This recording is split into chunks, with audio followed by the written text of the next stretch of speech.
I'm also joined tonight by my co-host, Nick Rishwain, and we have a fabulous guest tonight, Chelsea Peitz.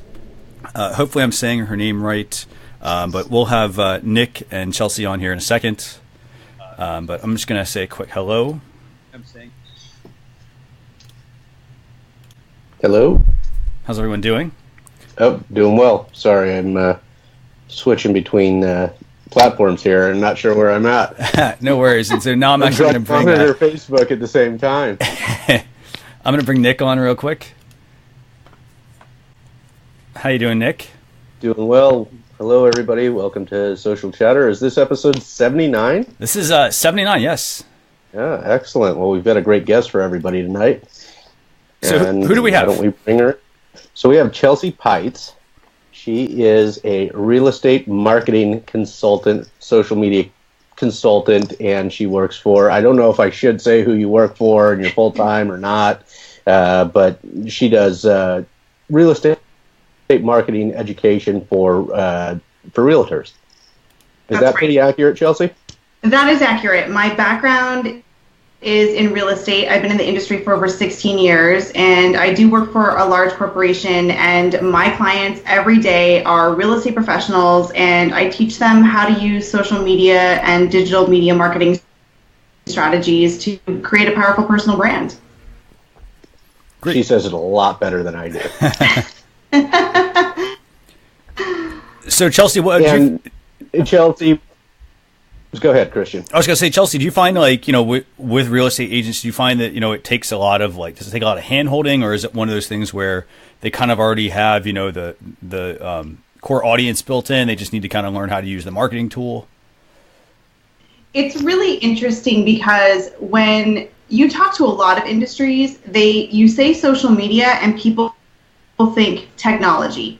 And what they don't realize is that social media is just about relationships. It's just about communication. It's just about talking and connecting and engaging with people. And I think that real estate specifically is very relationship driven. That seems to, and that's exactly what I would say about social media. Yeah, there's some coming up to speed with social media that you need to do to really get involved or to get competent with it. But I think it's just about relationships. Chelsea, will you tell us, since you're here, will you give us your tagline? Will you say your 10-second tagline for us? My 10-second tagline has gotten pretty well known over Snapchat, but yes, it is. It's Chelsea Chat Snap Show, Real Estate Marketing Snappily Ever After, where I share real estate marketing tips, tools, and strategies with you that are going to help you grow your business and make more money doing what you love. Excellent, I love it. You've refined it so well too. It's really come together, and you fit it in a 10-second snap. Pretty impressive. Very impressive. That was fantastic, I gotta say. Yeah, it's so catchy. Did you plan to do that on Snapchat every day when you started, or did it sort of come to that? No, I didn't plan it. When I started in Snapchat, that's my niche, and when I started in Snapchat, Snapchat evolves and how you experience it, and there's different phases and different levels of Snapchat. And I absolutely started with an idea because I work in a corporate setting and I do a lot of speaking. I kind of had this, well, let me create something that's very structured. And that's just how it evolved. And then once I tried to stop doing it, people kept saying, "Where's the intro? I want to see how fast you can talk." And then people started kind of doing it themselves, and it became kind of a funny thing. So now I can't not do it.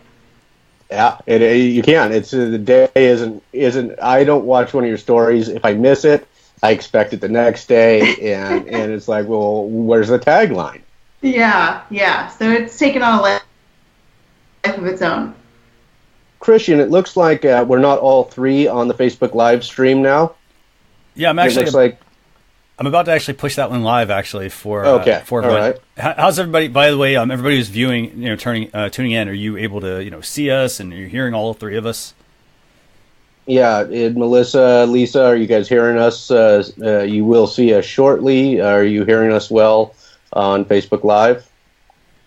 Please let us know in the comments. We have two of our usuals here today. We have Lisa Monks and Melissa Jim Bastiani. You can't hear us, Melissa, or you can't see us? She can only see Chelsea right now. Right. Okay. Well, I'm actually going to push all three of us live actually right now. And you want to kick off tonight's show? Yeah, let's get it kicked off. So we got 4 stories for tonight. And let's start with Facebook. This article comes from Marketing Land. Facebook will let publishers show more ads in instant articles. What everybody has wanted on Facebook are more ads. So here they go. But it actually makes sense it does make sense for the publishers.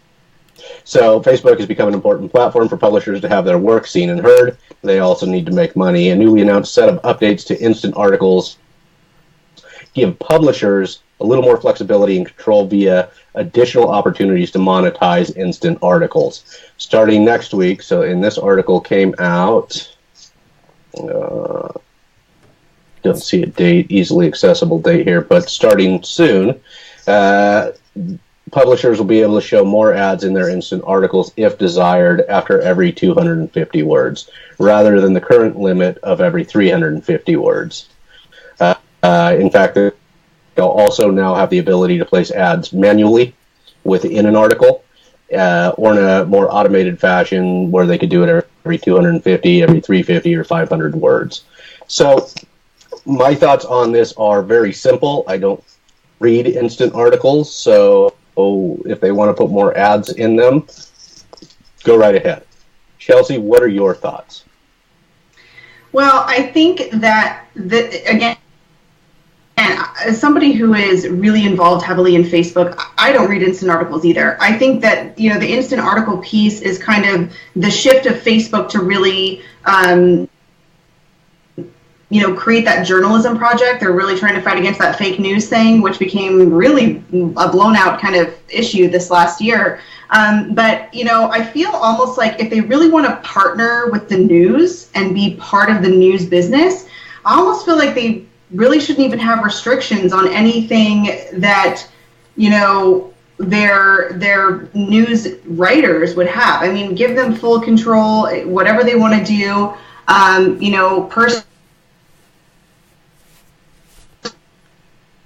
in there that says something like, "Oh, these ads are going to be much more immersive." Who cares about an immersive ad? It's like if I'm in an instant article with that intimate relationship of people that I want to read, I don't really want to see ads anyway. So it'll be interesting. I thought it was also interesting that you can do your own ads and take 100% of the profits, or you can have Facebook do it and they could take a 30% off of that. But apparently Facebook is really going to dive in, and they are supposedly, if you let them do it, they're going to get a lot more ROI because you're using their special algorithm. So we'll see. Yeah, I think that is a great summation of it. And Christian, on the Facebook page, Melissa's saying she can't read, she may be on mobile, but it looks like you're still on the instant articles monetization page. Are we moving away from that in a minute? Yeah, I'll move away from that actually in a second. Yeah, I just was leaving that topic up for everybody to see which one we were talking about. Okay, all right. It'll be in the blog post, Melissa, if you want to reread that. But thank you for the comments and letting us know what you can see and what you can't see. Yeah, I think that's a great summation of it, Chelsea. Christian, what are your thoughts on the instant articles, more monetization, control, and flexibility? I think as far as the instant articles go, a lot of, it's a whole nother layer for anyone who runs their own blog, whether it's, a personal blog, whether it's a news site. And so with the whole instant articles thing, I mean, Facebook wants you to create those while you're creating, say, a WordPress blog post, because it's basically a custom piece of content that you're pushing to Facebook users. And now, as far as the whole monetization thing, I mean, I understand the need to, not have so many ads, but the one question I guess I have then is, okay, well, how is somebody going to monetize that content? If they're, if you want less ads or you don't want to see the ads, they need to sell sponsorships, for instance. If I'm a business and it's my blog, I might have to sell a sponsorship, and that sponsorship says, hey, how many people are viewing my content? If people aren't coming to see it, I can't charge them any money, or can't charge them a high enough amount of money to keep myself in business. At the same time, if I'm running, other ads, because, hey, somebody wanted to buy, a position in my article, one, I have to be very careful about, having it every, as they have those limits, I want to make sure that I don't have too many ads in there. But at the same time, I want to make sure I'm providing, the most value with my content. So I like the idea of giving you more opportunities. But I think it still comes back to, I don't think a lot of people are using instant articles like they should. I think a lot of them, see it as, hey, I don't have enough time to even write or do all this other stuff. You also want me to create a second piece of content, essentially. So that's right.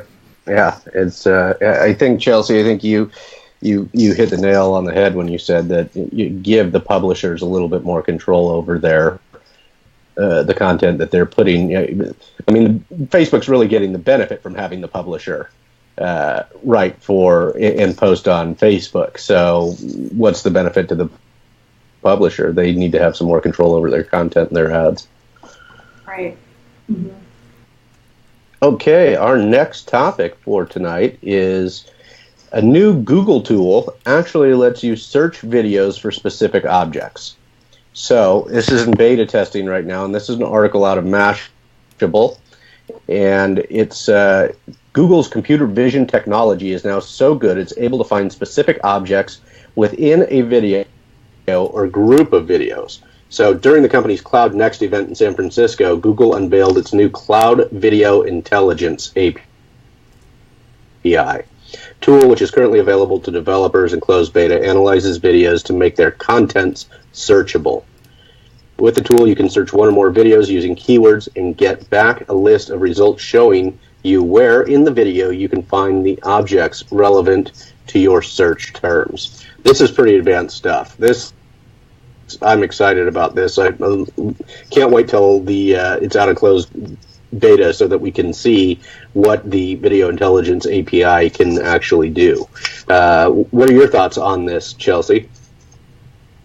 It's really interesting because, it just really goes to show the machine learning that we've all been working on and seeing and experiencing. And computers really didn't understand the content of a video without kind of that manual tagging before. Mm-hmm. So it really goes to show, and it's funny because I talk about AI and VR and all of this, and people say, like, we're years and years and years away, which we are in some sense. However, here's the thing. 6 years ago, if somebody told me, yeah, you're gonna tap an app on your phone and a perfect stranger is gonna show up to your personal residence, your address, and you're gonna get in the car,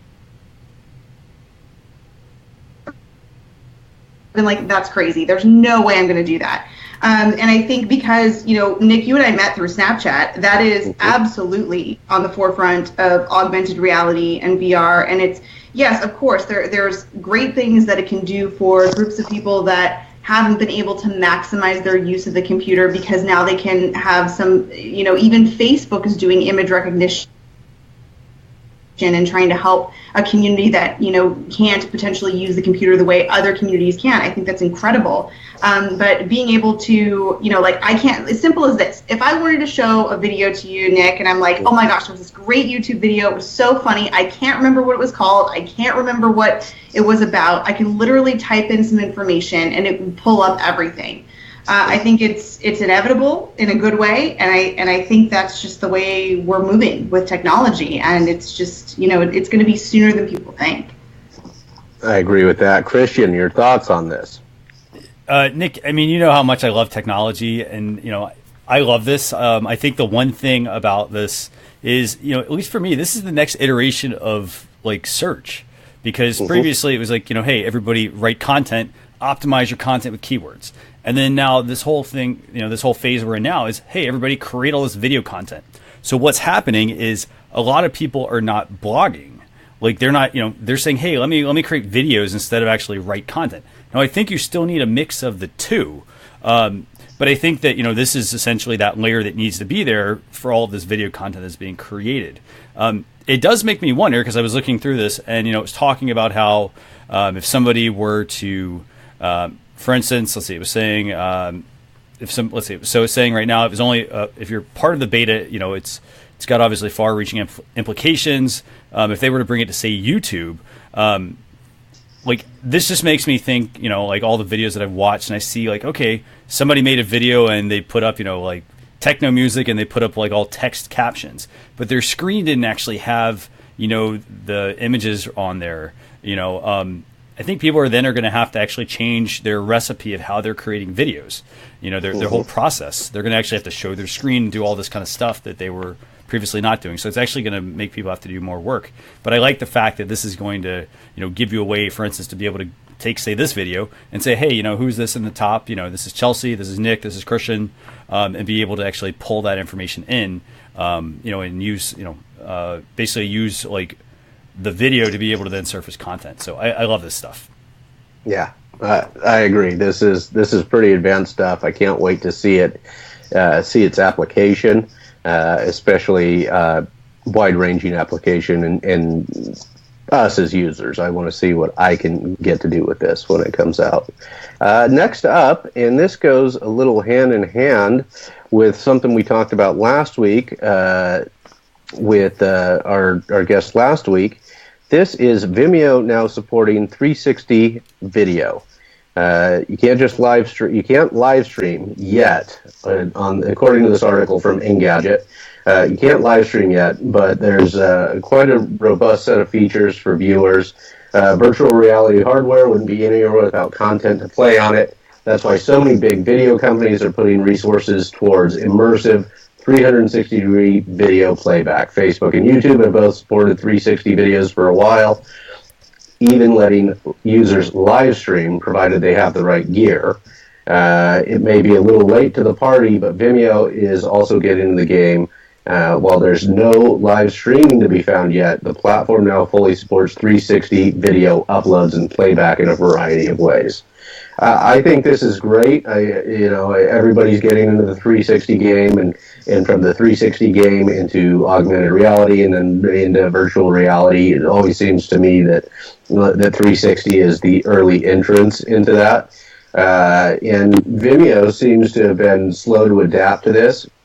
I've never been a big Vimeo user. I know a lot of other people who do, but I've seen it used more for ads than for the informational videos that I find on YouTube. But I think this is a good step for them. Chelsea, what are you thinking? When I think of 360 video, I remember when 360 photos came out on Facebook, and I really see 360 video as another stepping stone into immersion, which is where I see all of the social and video platforms going. I mean, when you look at a lot of our social media apps now, they're encompassing the entire screen. When you're talking with somebody or doing video, and it really is about giving the experience in real time and being immersive. And what's interesting, though, I think, is that we see a lot of the kind of the headset that out and the special cameras. But what I personally still think that the phone is where we're going to be experiencing that VR and that AR. It's going to be really interesting to see. I just think it goes to show that it's going to become much more commonplace, and we really need to be thinking about how do we connect in a very integrative, immersive experience, and how do we leverage that in marketing and sales to create those connections. Yeah, I agree. It'll be interesting to see that. Christian, what are your thoughts on 360 Vimeo? I think there's a couple of things here that I think are really good. So I think one, even though they're a little late to the party, I think that's actually not a bad thing, because Vimeo also is kind of essentially a different platform. A lot of people that go to like YouTube and Facebook, like you've got people that are business professionals, but you also have a lot more of just the regular casual user. And, with Vimeo, I mean, they basically cater a lot to, the high-end video professional. So they offer actually a lot more than just like, hey, like this is just a basic place where I can start a channel. Like they've got some really great features. It's more of a pay-to-play type platform. And, what I mean by that, though, is like, you pay for certain amounts of storage, certain amounts of uploads, other additional features they have. They also have a really great feature, I think, where you can actually sell your videos. So I could get into doing 360 video and sell those. Basically, if I have the right equipment, I can create my 360 immersive environment and then, sell that to other people to let them use that, in their projects and whatnot. So I like the fact that they're actually doing this. The one thing that still holds me back, I guess, with a lot of this is, while I love the idea of all this 360 content, I don't see a lot of businesses creating it. I mean, in Chelsea's case, like as a real estate agent, 360 content, it works perfect for that.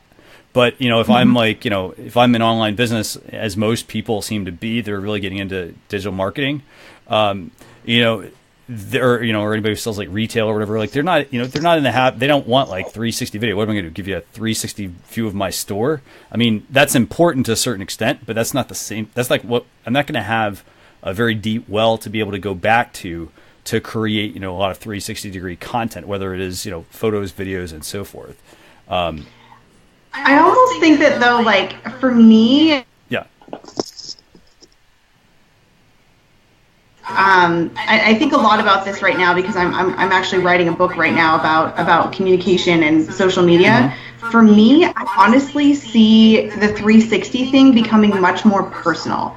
Like I really imagine people in their homes, in their places of work, and sharing that and creating that to create relationships. Like I think it has great implications for businesses, but for me, I'm almost thinking of a much more. Can you imagine if you were able to do a 360 like right now with us? Mm-hmm. And I just feel like it's going to heighten the relationship aspect of social, which is I really feel that's the direction of where all this is going. So for me, I'm almost thinking of it more of a complement, an amplification, if you will, of the one-to-one and being able to scale that and have an even more intimate experience with somebody versus and maybe that's where the businesses go. Maybe the businesses are able to somehow figure out how to leverage that to make more of an intimate experience. I don't know. I think it's going to be very, very interesting to see what we do with that as far as communication goes.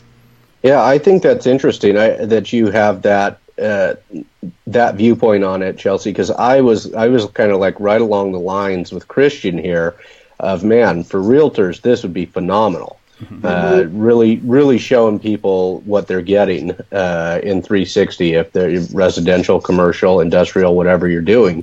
Mm-hmm. It seems to be that you could really show the space, and that might slow down the number of times you actually have to go out and meet people at the space, because you can show it to them. You've got it already uploaded. You can shoot them a video of it, and there it is. Take a look around and let me know if you really want to come out again.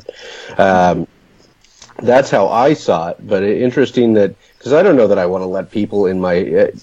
I say that I don't know that I want to let people in my home 360. But then again, we're already letting people in our home via Snapchat or Instagram or however you're doing, aren't we? So I don't know how that'll play out. But interesting how you see it more on a personal use than a professional use. I look at it as so my background is in psychology, and I really look at like the science around everything having to do with social media, and I look at behavior change, and for me, I like the trending of the behavior change, because what happens when behavior changes, the expectations change. So when we have Netflix and we have Airbnb and we have Uber and we have VR and we have 360 video, it doesn't matter what industry you're in, it becomes pervasive across every industry, in the sense that it starts to become very normal. And you start to have that behavior change of okay, this is normal. I'm going to be talking to my phone, screen to screen with somebody. I'm going to be 360 videoing with people, and if I'm a real estate agent, that's how I'm showing some properties, etc. And then it starts to become the norm, and they start to expect that from you. So I think it's going to be a very interesting shift in human behavior and interactions about what happens with VR and 360. That's the part that I'm really excited to see, and that's the part that transcends from the personal one-to-one to the business as well, because businesses and people and corporations and consumers, because we're all consumers, will come to expect that from the business. Yeah, that's it's an interesting, naturally the only thing I caught was that you had a background in psychology, and I'm thinking, well, that just explains so many things to me. Yeah. No, but it's really interesting points that you had. Now, how do you feel as a mom, and we have some moms in the audience here, how do you feel as a mom having your son show up in 360 and having people see your son who's young and adorable? Does that make you comfortable or uncomfortable? How do you feel about that? It's really tough because we are at an edge where our generation, we did not grow up with this, and to us it's still strange in a sense, even though all of us here are very immersed in this trending cultural change. My son will never know what it's like to go to a library. I went to the library college. He'll never know what it's like to not have answers at their fingertips. And yes, privacy is extremely important, and that's definitely something that I think about a lot, because we're becoming it's becoming more private with kind of this dark social, and going kind of off the main beaten path of Facebook to go to a Snapchat or what have you. But it's interesting, because how do you decide what to do for a child, a digital native that is born into a culture of everything is the Truman Show? You know what I mean? Like, everything is out in the open. I don't know, as we continue on with Facebook Lives, and I just wrote in an ebook that I'm doing, you need to be cognizant of public lives, because other people are behind you and moving around, and they didn't give their permission to be in a video. And as somebody myself who is very, you could say, public, I'm a very private person. Somebody I found, they didn't send it to me. I found my own images in somebody else's social stuff, and it really freaked me out. And that is something that I think we're all going to have to figure out, which kind of even goes into what we're going to talk about slander and hate, types of communications on social. It's very public, and it's something I do think a lot about. It's we get from our listeners listener Melissa on a regular basis, who's a mom of 3, that we need to cover more mom-related stuff. So Melissa, if you're still watching, I know she's chasing the 3 of them around right now, but she will now have, a little input from a mom. What I will say about being a mom is that for me, I'm a realist. I know that it's coming. I know it's going to be here. I take the view of I'd rather prepare my child about how to protect yourself and what you should look out for. And I do this with adults when I teach them and educate them about social media. Here's the things you need to watch out for. Here's the things that you need to be careful of doing. As a single woman being out at I have agents that are out at open houses and they're live streaming and they're telling people, here I am alone and here's where I'm at. We all need to be smart about what we're doing. And yeah, as a parent, I think for me, I need to really be, even as young as my son is now, here's what you look at YouTube Kids. Here's, if somebody says this, if you see this, you've got to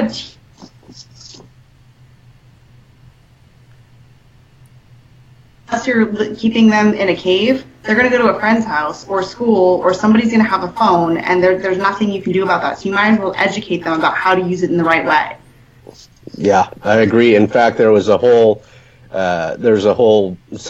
different panels of that at Summit Live that were fantastic. In fact, Mark Marty, Officer Mark Marty, we'll probably have him on the show in the future, Christian, because he did, it was, about child trafficking and issues of that, and he covered that with some other folks on a panel, and it was an excellent panel about educating your kids on what happens in social media and know the platforms that your kids are on. So you parents who are blind to Snapchat better get used to it. And then guess what? That one is not going to be the main one for those of you with younger kids. It's going to be something else. So you better really pay attention to what your children are on and who they're talking to.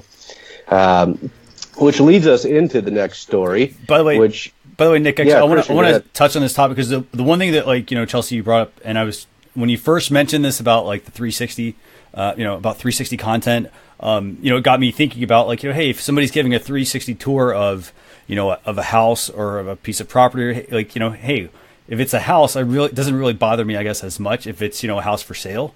But if it's hey, your own house and you're giving somebody a 360 view, you're showing them pretty much, here's the thing, you've got Google Maps, you can see the exterior of a house, but, you don't have really a way to get inside the house and actually look around. By incorporating 360, you essentially are opening yourself up to all sorts of potential privacy or security concerns, I guess, because, you're saying, hey, here, this is what my house looks like inside, this is, this is the, upstairs, this is the front door, that the quality of these cameras and all that sort of stuff are also, increasing.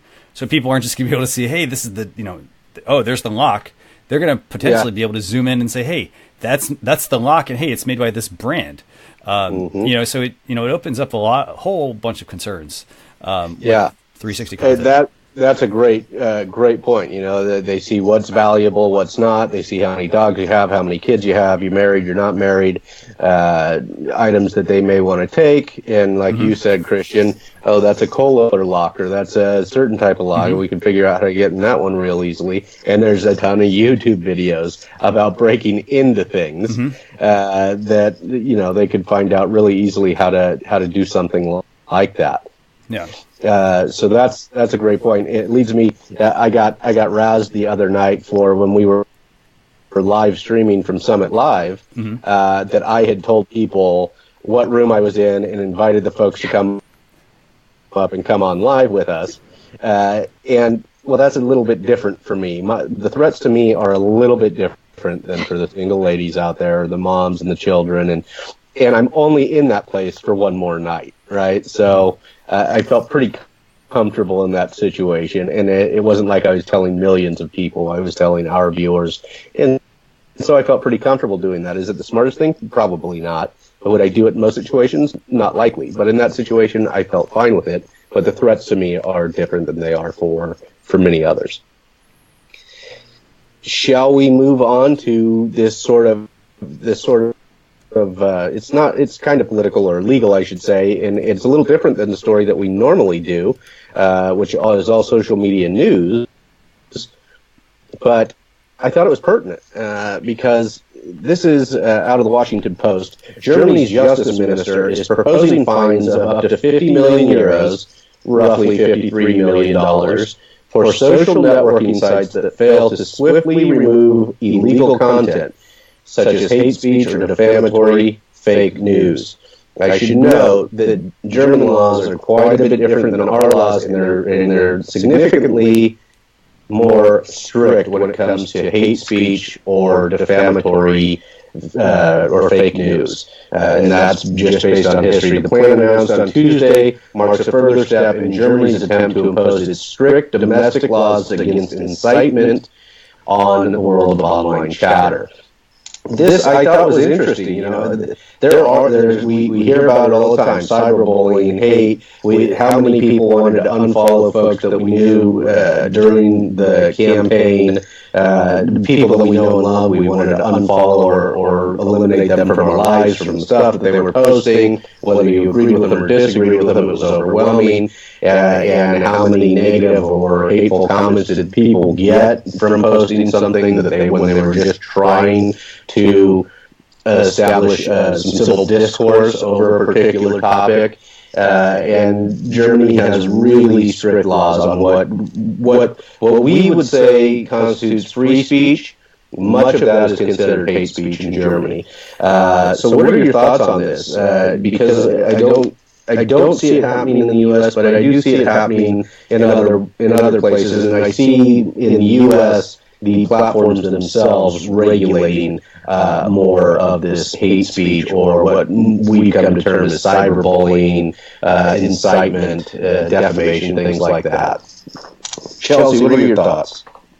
Yeah, this is a tough one. I mean, this is one that I got a lot of rhetoric this last year because, yes, cyberbullying is absolutely a real thing. I read about a lawsuit of a young teen getting arrested because they used the gun emoji, which, if you haven't noticed, has actually been changed in emoji from an actual looking gun to a water gun. So, I think it's just a different delivery system for what we've always experienced. Is it easier to attack people? It certainly is with multiple platforms. Is it easier to attack people when you're not face to face? I think it is.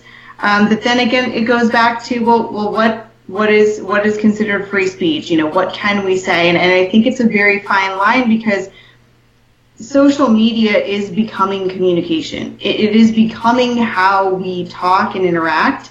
It's just now in front of people. So the conversation that you and I may have privately in our living room about something that could be considered, inappropriate, language or whatever it may be, it's now in front of other people. So that's going to be a tough one. And I know that the platforms, have self-reporting, and some platforms seem to be, less than others, but that's going to be a really challenging one. And I think that perhaps, like with cybercrime, a lot of new jobs have been created because of cybersecurity. And I'm in a business where we have 900,000 cybersecurity threats a month. And that's a real thing. So I don't know, will there be a whole new industry that's created to monitor that? But then level of monitoring, do you want to see, and is it going to take the turn of, well, you have the option to not read it. You have the option to turn off those types of things. I don't know. It's going to be very interesting to see.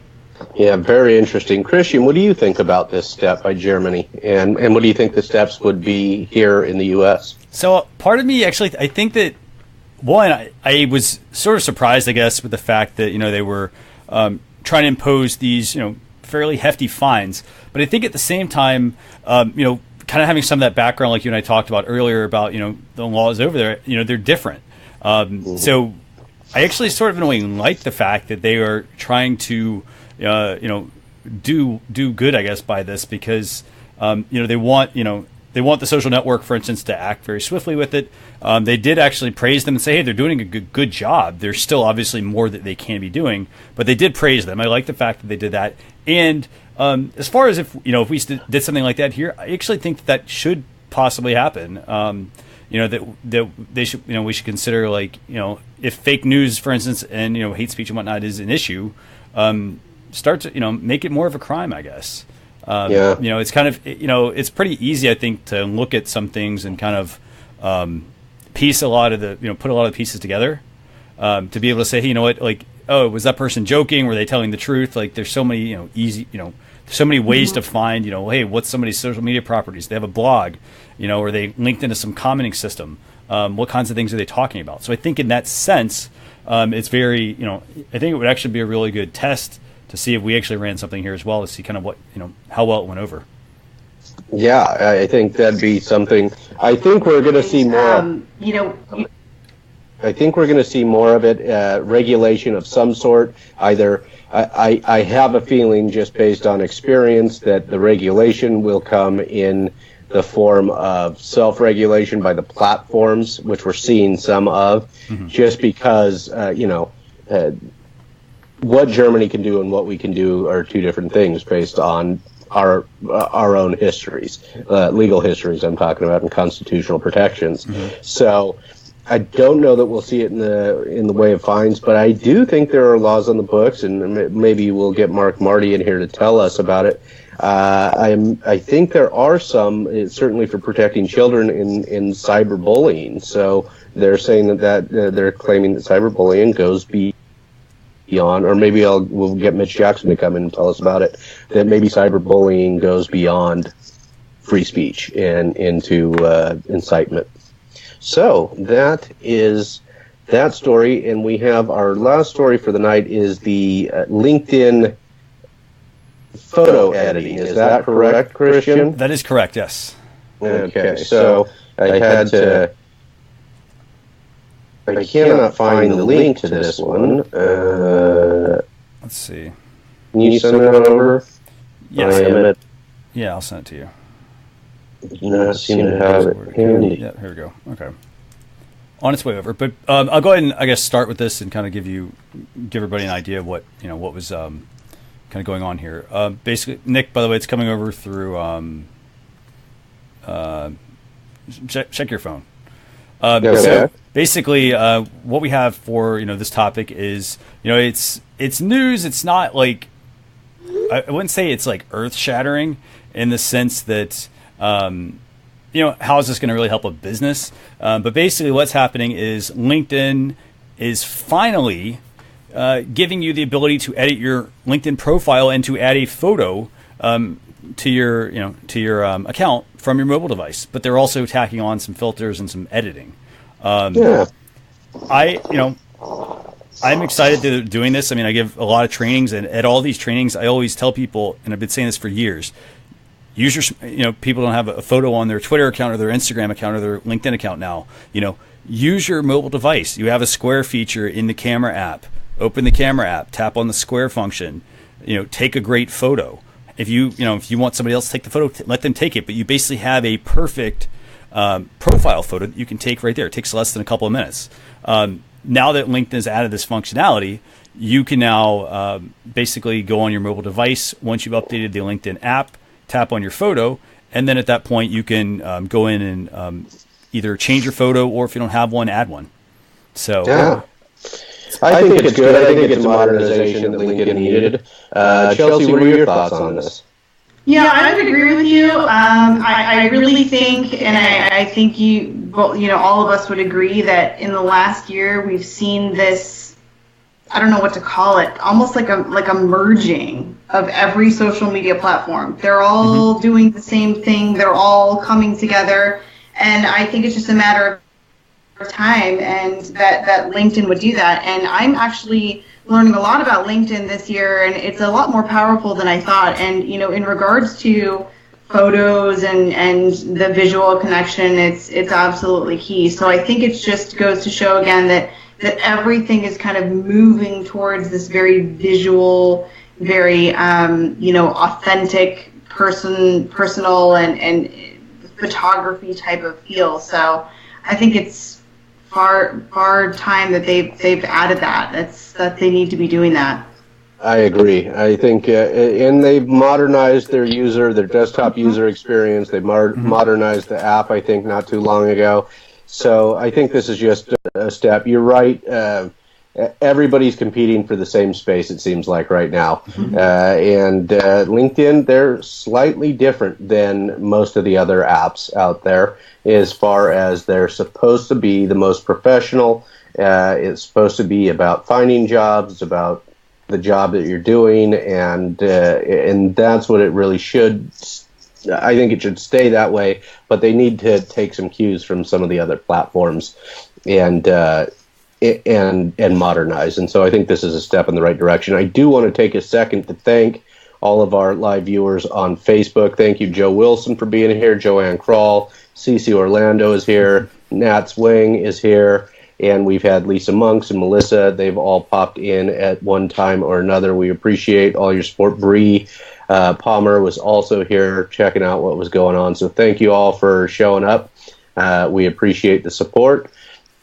And Christian it's about that time for some tools. It is, yeah. But I do want to touch on one thing real quick, because you just made a really interesting point about LinkedIn. I don't want you to. I don't want you to do it.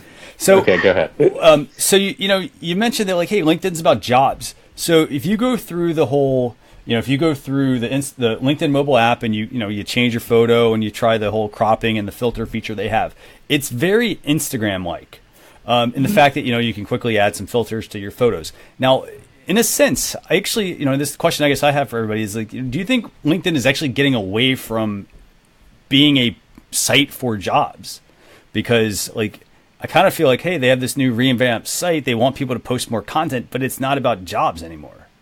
It's essentially a copy. Yes. It's a copy of other social networks.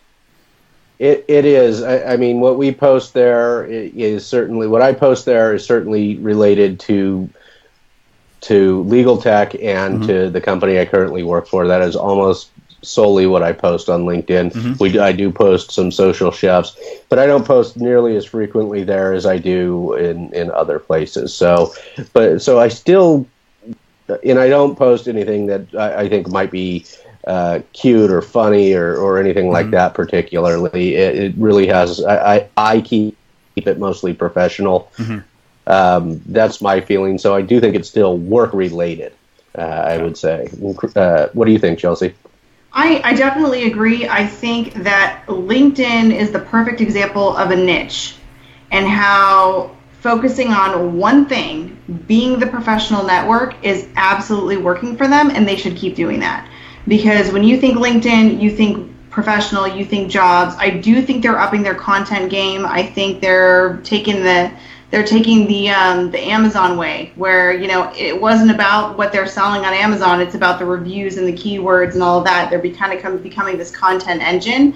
What I will say is that the people I find that are in LinkedIn, they may not be posting or spending as much time as, say, an hour a day on Facebook, but when they're there and there is something that you post, I find that I get quite a bit of engagement on one little post that I'll put in there versus the really noisy places like Facebook. So I think it's really an underutilized tool. I think people think only jobs and professional, but I think if we change that mindset just a bit, got it, as a little bit more of a pipeline, a conversation pipeline, and kind of a brand builder. Yeah, but I think they should stay in the niche because they've cornered that market.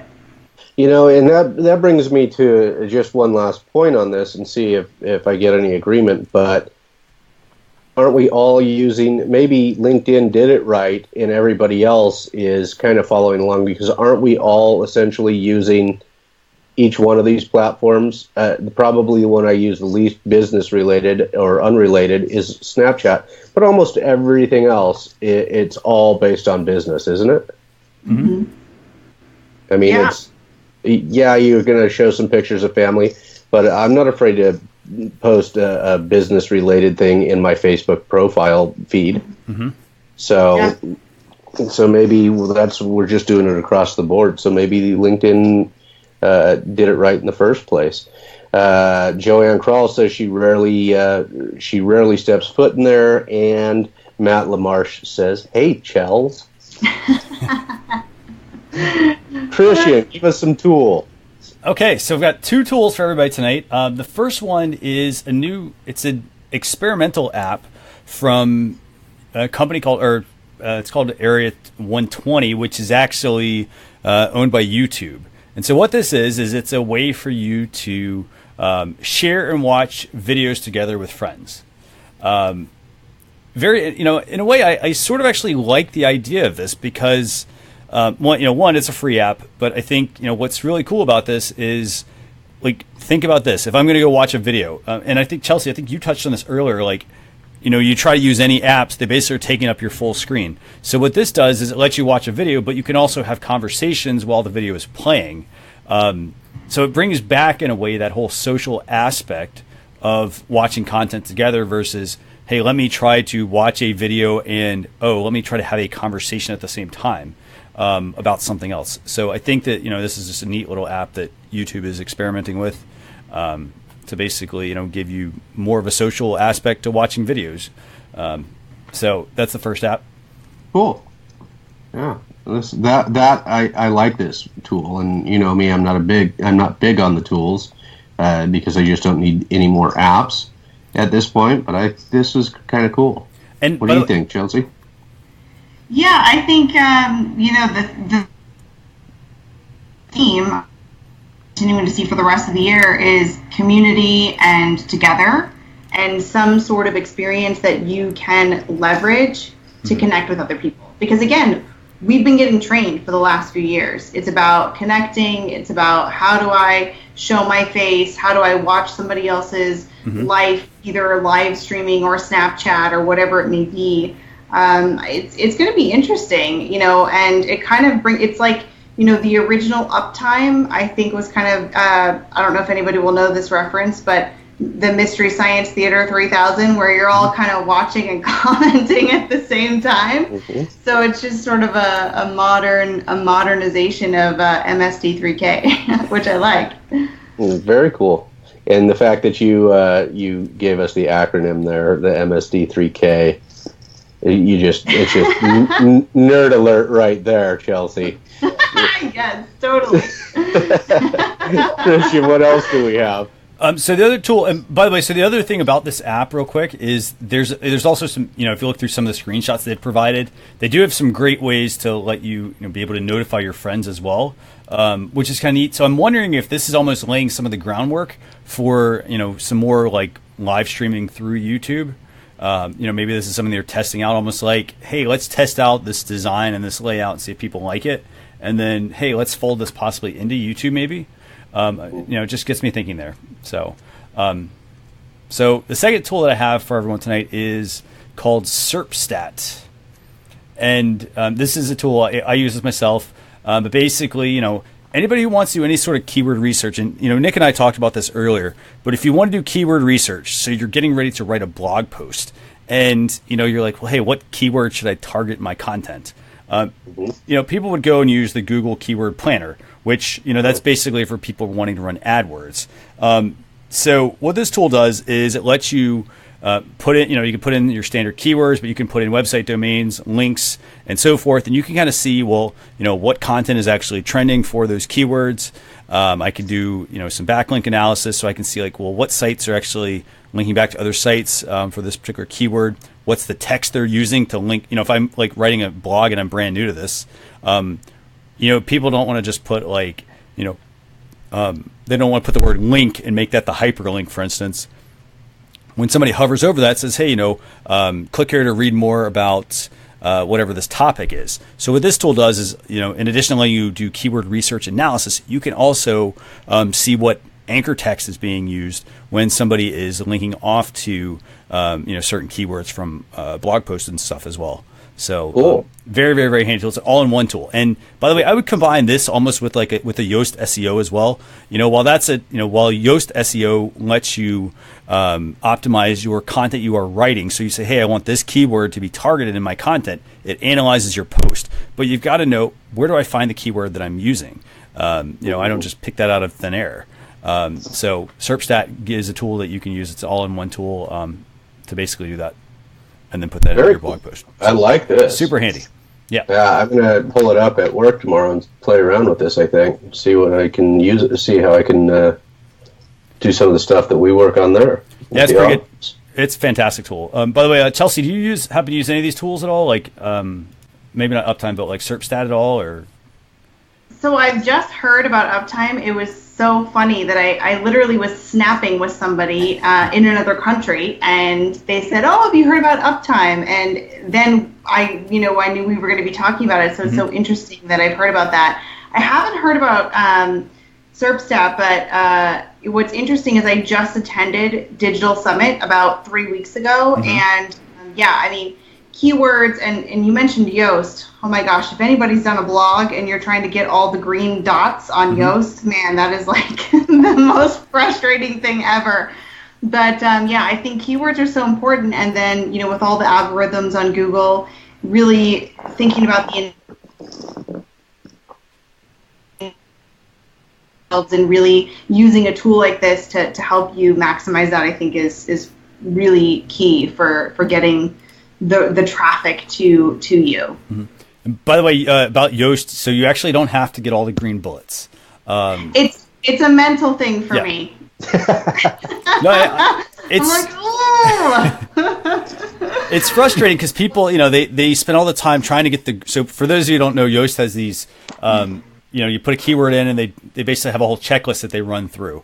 And, you don't want to get all the green bullets. And just because you get all of them doesn't mean like, hey, I get a prize, I win, I'm going to rank for this keyword. What they basically do though is, they want to guide you when you're writing your content to where, you don't have to reference all those every time once you've finished your articles. But, it's, like you said, it's important to spend time on keyword research. You don't have to spend a lot of time, but you want to spend enough time because therefore you're not writing content that doesn't get searched. You're not writing content that is, using the wrong keywords, and that sort of stuff. So those are the tools I have for everybody tonight, by the way. Excellent. And Christian, as far as the green dots on Yoast go, Chelsea told me that she had printed up copies of the article, she highlighted, she took notes so that she would be prepared. So that kind of goes hand in hand with the mental thing of trying to get all the green dots for Yoast. Yep. That's accurate. So that is all we have for tonight. Chelsea Peitz was our guest. Chelsea, do you have anything exciting? How do people get in touch with you? Do you have anything exciting you want to announce? People can get in touch with me. Yeah, everybody can get in touch with me on all of my social channels. It's just my first and my last name. Unfortunately, well, Christian, you get it. The last name is a little bit hard. Mm-hmm. Yeah, yes. But people can find me on Facebook. All of my social handles are usually chelsea.peitz. Primarily, I'm on Snapchat a lot. I do a lot of live streaming, but I'd love to connect with everybody from here. So thank you so much for having me on the show. It was good for me to get out of my box a little bit and do a little bit more technology. So thank you. Thanks so much for coming on. We really appreciate you coming on. And Christian, you want to wrap us up? Definitely. And by the way, I want to say, thanks again, Chelsea. Thanks for coming on tonight. I know you and I talked about possibly having you write some blog posts on, I think from the real estate angle to kind of get your take on some things. So, keep an eye out for that for everyone who's tuning in tonight. Nick, thanks again for being a fantastic co-host. Keeping us moving along. This is great. We're almost done, and it's less than an hour. So, to everybody who's watching, thanks a lot for tuning in. Next week, we're going to be broadcasting. Actually, Nick, I'm going to be in your area. So we're going to be broadcasting again at 9 p.m. Eastern Standard Time at facebook.com/social chefs. And then for those of you who want to get notified every time we have, we basically put together a blog post recap, you can go to socialchefs.com/subscribe. And what you're going to get there is you're going to get a daily email from me with 3 to 5 items, including a new tool, a piece of training material, something that we've discovered that we think can really help your business. And lastly, if you want to connect with us, these are our social channels. So it's been my pleasure. Thanks a lot, everyone, for tuning in tonight, and we will see you next week at 9 p.m. Thanks a lot, everyone. Good night, everybody. Thanks again. Bye. Thanks.